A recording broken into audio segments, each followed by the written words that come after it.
গরম অনেকটা বৃদ্ধি পেয়েছে। তো ইদানিং গত এই 2-3 দিন ধরে দেখছি একটু গরম বাড়তি গরম পাচ্ছি আর কি। এইটাই গরমে এখন এই গরম তো আর কারো ব্যক্তিগত না, এটা আল্লাহর ইচ্ছা, আল্লাহর রহমতের উপর সব কিছু ডিপেন্ড করে। আল্লাহ যদি চায় তো নিমেষেই ঠান্ডা করে দিতে পারে, আবার গরমও করে দিতে পারে।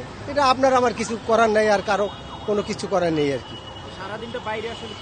না, সারাদিনটা তো আমরা বাইরে থাকি না, সারাদিন তো আমরা ভিতরে থাকি। আমাদের ফ্যান আছে, হ্যাঁ এসি আছে, তারপরেও গভর্নমেন্ট বলছে যে সাশ্রয় করার জন্য এসি বন্ধ করে আমরা ফ্যান চালাইয়ে কাজ করি আর কি। হ্যাঁ, তো এইভাবে চলছে। এখন অফিস টাইম শেষ, এখন বাসার দিকে রওনা দিচ্ছি। বাহিরে তো মোটামুটি ভালোই গরম টের পাচ্ছি, বিশেষ করে বাসায় তো খুব লোডশেডিং। হ্যাঁ, এমনি গরম বাসার ভিতরে, তাছাড়া লোডশেডিং হচ্ছে আপনার প্রতি মনে হয় 1 ঘন্টার ভিতরে 3 বার লোডশেডিং হচ্ছে। এইভাবে চলছে আর কি সারাদিন 24 ঘন্টা। 80 টাকা কাম করছি 10টার সময় বাইরে, কোনো ভাতের টাকা হয় নাই। গরমে তো আম করলে মানুষে উঠে না, খালি অটো বিচারে।